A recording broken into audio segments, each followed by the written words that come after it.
আল্লাহ তাআলা পৃথিবী সৃষ্টি করার সাথে সাথে এর ধ্বংসের কিছু লক্ষণও প্রকাশ করেছেন, যাতে মানুষ কিয়ামতের আগেই শিক্ষা গ্রহণ করে এবং অনুতপ্ত হয়। কিয়ামতের পূর্বে আল্লাহর রাসূল সাল্লাল্লাহু আলাইহি সাল্লাম যেসব নিদর্শন সম্পর্কে ভবিষ্যৎবাণী করেছিলেন, ইতোমধ্যে তার অনেকগুলোই পূর্ণ হয়ে গিয়েছে। আবার কিছু কিছু বড় ভবিষ্যৎবাণী এখনও পূর্ণ হয়নি। এর মধ্যে একটি প্রধান ভবিষ্যৎবাণী হলো ইমাম মাহদী আলাইহিস সালামের আবির্ভাব, যা কিয়ামতের খুবই নিকটবর্তী সময় ঘটবে। শেষ নবী রাসূলুল্লাহ সাল্লাল্লাহু আলাইহি সাল্লাম হাদিসে বর্ণনা করেছেন যে কিয়ামতের আগে এমন এক সময় আসবে যখন পৃথিবীতে কুফরি ছড়িয়ে পড়বে এবং পৃথিবী জুলুম ও অত্যাচারে ভরে যাবে। ইসলাম কেবল মক্কা ও মদিনার মধ্যেই সীমাবদ্ধ থাকবে।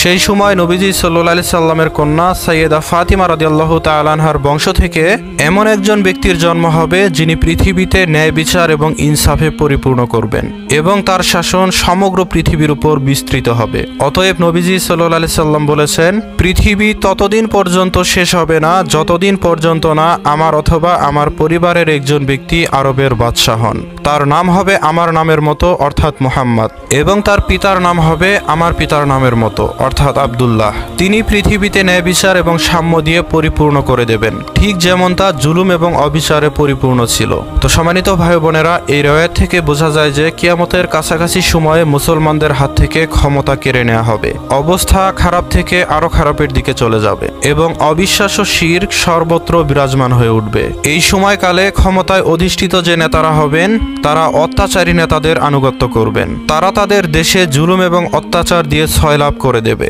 এই শাসকেরা জনগণের উপর প্রচুর পরিমাণে অন্যায় এবং নির্যাতন করতে থাকবে। জনগণও তাদের উপর খুবই বিরক্ত থাকবে। কিন্তু এই অন্ধকারের যুগে একটি আলো জ্বলে উঠবে, ঠিক যেমন আরবরা অজ্ঞতার যুগে কুফর এবং বহুঈশ্বরবাদের চর্চা করেছিল এবং বিশ্বজুড়ে জুলুম ও বিদ্রোহ ব্যাপকভাবে ছড়িয়ে পড়েছিল।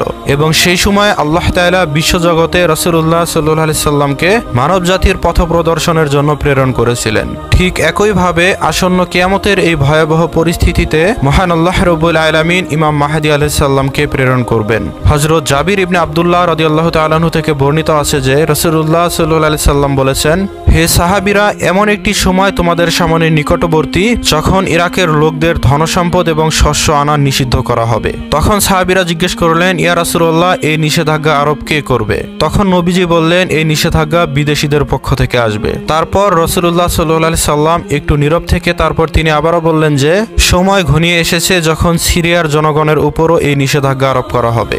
নবীজিকে জিজ্ঞেস করা হয়েছিল যে এই বাধার কারণ কে হবে? তখন তিনি বললেন, এটা রোমানদের পক্ষ থেকে আসবে। তারপর নবীজি বললেন, আমার উম্মতের মধ্যে একজন খলিফা আসবেন যিনি মানুষকে প্রচুর পরিমাণে ধনসম্পদ দান করবেন এবং তিনি সেটা গণনা করেও দেখবেন না। নবীজি আরো বলেন, ইসলাম তার মূল অবস্থায় ফিরে যাবে যেমনটি মক্কা মদিনায় শুরু হয়েছিল, এমন পর্যায়ে যেখানে ঈমান কেবল মদিনাতেই বিদ্যমান থাকবে আর সারা বিশ্ব কুফরি এবং শিরকে ভরে যাবে। এই হাদিস থেকে জানা যায় যে ইমাম মাহদী আলাইহিস সালামের আবির্ভাবের পূর্বে মুসলমানদের আর্থিক অবস্থা খুবই খারাপ হয়ে পড়বে এবং ইসলামের উপর প্রতিষ্ঠিত লোকদের উপর এতটাই ক্ষতিকর প্রভাব পড়বে যে মুসলমানেরা খাদ্যে অভাবগ্রস্ত হয়ে পড়বে। তো সম্মানিত ভাই বোনেরা, এখন আমরা জানবো যে ইমাম মাহদী আলাইহিস সালাম কিভাবে আবির্ভূত হবেন। মুস্তাদরাক আল হাকিমে এ সম্পর্কে একটি বর্ণনা রয়েছে, যেখানে বলা হয়েছে যে আল্লাহর রাসূল সাল্লাল্লাহু আলাইহি সাল্লাম বলেছেন, কিয়ামতের নিকটবর্তী সময়ে জিলকত মাসে গোত্রগুলির মধ্যে ঝগড়া এবং চুক্তি ভঙ্গ শুরু হবে। ফলে হাজীদেরকে মদিনা থেকে ফিরিয়ে দেয়া হবে এবং মদিনায় প্রচুর যুদ্ধ বিগ্রহ হবে, প্রচুর হত্যাকাণ্ড এবং রক্তপাত ঘটতে থাকবে। এমনকি আকাবা ও জামারাতেও রক্ত প্রবাহিত হতে থাকবে। পরিস্থিতি এমন পর্যায়ে পৌঁছে যাবে যে সেখান থেকে ইমাম মাহদী আলাইহিস সালামও চলে আসবেন। তো মদিনা থেকে চলে আসার পর তিনি রুকন এবং মাকামে ইব্রাহিমের মাঝখানে এসে পড়বেন। ইমানদার মুসলিমরা তাকে দেখেই চিনতে পারবে এবং তার হাতে আনুগত্যের শপথ নিতে চাইবে, যদিও ইমাম মাহদী আলাইহিস সালাম সেটা পছন্দ করবেন না। তিনি তার পরিচয় গোপন রাখতে চাইবেন, কিন্তু ইমানদার মুসলিমরা তাকে বলবে, আপনি হচ্ছেন আমাদের নেতা, আমরা আপনার হাতে বায়াত গ্রহণ করতে চাই। তখন যারা আনুগত্যের শপথ করবে তাদের সংখ্যা বদরের যুদ্ধে অংশগ্রহণকারীদের সংখ্যার সমান হবে। যারা ইমাম মাহদী আলাইহিস সালামের হাতে বায়াত গ্রহণ করবে তাদের উপর আসমান এবং জমিনের লোকেরা খুব খুবই খুশি হবে। লোকেরা ইমাম মাহদী আলাইহিস সালামের কাছে দৌড়ে ছুটে আসবে এবং তার হাতে বায়াত গ্রহণ করতে চাইবে। তখন ইমাম মাহদী আলাইহিস সালাম কাবাকে জড়িয়ে ধরে কাঁদতে থাকবেন। তখন লোকেরা ইমাম মাহদী আলাইহিস সালামকে বলবে, আসুন আমরা আপনার হাতে আনুগত্যের শপথ নিতে চাই। তখন ইমাম মাহদী আলাইহিস সালাম তাদেরকে বলবে, হায় আফসোস, তোমরা কতই না চুক্তি ভঙ্গ করেছো এবং কতই না রক্তপাত ঘটিয়েছো। তো এরপর ইমাম মাহদী আলাইহিস সালাম তাদের কাছ থেকে না চাইলেও আনুগত্যের শপথ নিতে থাকবেন। এরপর আস্তে আস্তে সমগ্র মুসলিমেরা তার হাতে বায়াত গ্রহণ করতে থাকবে। এরপর রাসূলুল্লাহ সাল্লাল্লাহু আলাইহি সাল্লাম আরো বলেন, হে লোক সকল, যখন তোমরা ইমাম মাহদী আলাইহিস সালামকে পাবে তখন তোমরা অবশ্যই তার হাতে বায়াত গ্রহণ করবে, কারণ সেই হবে এই পৃথিবীতে ইমাম মাহদী এবং বেহেশতেও ইমাম মাহদী। আর ইমাম মাহদী আলাইহিস সালামের হাত ধরে পৃথিবীতে আবারও ইসলাম প্রতিষ্ঠিত হয়ে যাবে। তো মানুষজনেরা এই নিদর্শনগুলির মাধ্যমে হযরত ইমাম মাহদী আলাইহিস সালামকে চিনতে পারবে এবং তার হাতে আনুগত্যের শপথ গ্রহণ করবে। ইমাম মাহদী আলাইহিস সালাম উম্মতের নেতা হিসেবে প্রমাণিত হবে। তো মানুষজনেরা কিভাবে ইমাম মাহদী আলাইহিস সালামকে চিনতে পারবে?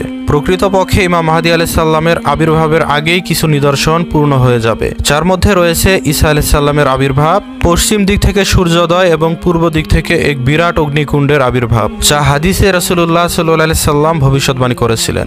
অতঃপর এই নিদর্শনগুলো পূর্ণ হওয়ার পর মুসলমানরা নিজেরাই সেই নেতার আগমনের অপেক্ষায় থাকবে, যিনি এই জাতিকে শীঘ্রই রক্ষা করবেন। পবিত্র হাদিসগুলিতে ইমাম মাহদী আলাইহিস সালামের আবির্ভাব এবং সাদৃশ্য বিস্তারিতভাবে বর্ণনা করা হয়েছে। হযরত আবু সাঈদ আল খুদরি রাদিয়াল্লাহু তাআলা আনহু থেকে বর্ণিত, রাসূলুল্লাহ সাল্লাল্লাহু আলাইহি সাল্লাম বলেছেন যে, ইমাম মাহদী আমার বংশ থেকেই আসবেন। তার উজ্জ্বল ও প্রশস্ত কপাল এবং উঁচু নাক থাকবে। তখন পৃথিবী ন্যায় বিচার এবং ধার্মিকতায় পূর্ণ হয়ে যাবে, ঠিক যেমন পৃথিবী অত্যাচার এবং জুলুমে পরিপূর্ণ ছিল। ইমাম মাহদী আলাইহিস সালাম 7 বছর ধরে পৃথিবী শাসন করবেন। একটি হাদিসে বলা হয়েছে যে ইমাম মাহদী আলাইহিস সালামের গায়ের রং আরবদের মতো এবং দেহের গঠন বনী ইসরায়েলীদের মতো হবে। ইমাম মাহদী আলাইহিস সালাম যখন আবির্ভূত হবেন সেই সময় ঈসা আলাইহিস সালামও আকাশ থেকে নেমে আসবেন। ঈসা আলাইহিস সালাম ছিলেন আল্লাহ তাআলার একজন মনোনীত নবী, যাকে তার জীবন দশায় আল্লাহ তাআলা আকাশে তুলে নিয়েছিলেন। নবী হওয়া সত্ত্বেও ঈসা আলাইহিস সালাম ইমাম মাহদী আলাইহিস সালামের পিছনে নামাজ পড়বেন।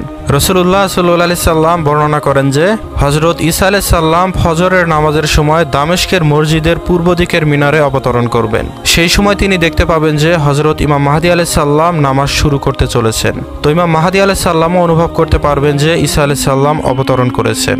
অতঃপর ইমাম মাহদী আলাইহিস সালাম পিছিয়ে আসবেন যাতে ঈসা আলাইহিস সালাম এগিয়ে গিয়ে নামাজের ইমামতি করতে পারেন। কিন্তু ঈসা আলাইহিস সালাম ইমাম মাহদীকে এগিয়ে রাখবেন এবং ইমাম মাহদী আলাইহিস সালামের পিছনে নামাজ আদায় করবেন।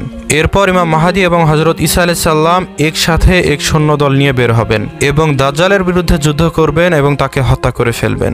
এরপর তারা দুজনে মিলে জেরুজালেম অর্থাৎ ফিলিস্তিন বিজয় করবেন। তো সম্মানিত ভাই বোনেরা, শিয়াদের বিশ্বাস অনুসারে ইমাম মাহদী আলাইহিস সালাম ইতোমধ্যে জন্মগ্রহণ করেছেন। তিনি ইমাম হাসান বিন আলী আকসারীর পুত্র, যিনি ইমাম আলী এবং হযরত ফাতিমা রাদিয়াল্লাহু তাআলা আনহুর বংশধরদের মধ্যে একজন ছিলেন। তাছাড়াও ইমাম মাহদী আলাইহিস সালাম এখন গোপনে আছেন এবং জীবিত আছেন, অর্থাৎ তার আয়ুষ্কাল হযরত খিজির আলাইহিস সালাম এবং হযরত ঈসা আলাইহিস সালামের মতোই অনেক দীর্ঘায়ু হবে এবং তিনি কিয়ামতের কাছাকাছি সময়ে মানুষদের মধ্যে আত্মপ্রকাশ করবেন। তো সম্মানিত ভাই বোনেরা, একমাত্র আল্লাহ তাআলাই জানেন ইমাম মাহদী আলাইহিস সালাম আদৌ জন্মগ্রহণ করেছেন কিনা, আর জন্মগ্রহণ করলেও তিনি এখন কোথায় রয়েছেন। কিন্তু এটা 100% সত্য যে তিনি কিয়ামতের পূর্বে অবশ্যই মানুষের সামনে প্রকাশমান হবেন এবং তিনি হবেন এই পৃথিবীর বাদশা এবং পৃথিবীতে তিনি ইসলাম আবারও প্রতিষ্ঠা করবেন। আমরা দোয়া করি যেন ইমাম মাহদী আলাইহিস সালাম খুব শীঘ্রই আমাদের মাঝে চলে আসেন। তো সম্মানিত ভাই বোনেরা, ভিডিওটি ভালো লাগলে অবশ্যই লাইক, কমেন্ট এবং সাবস্ক্রাইব করবেন।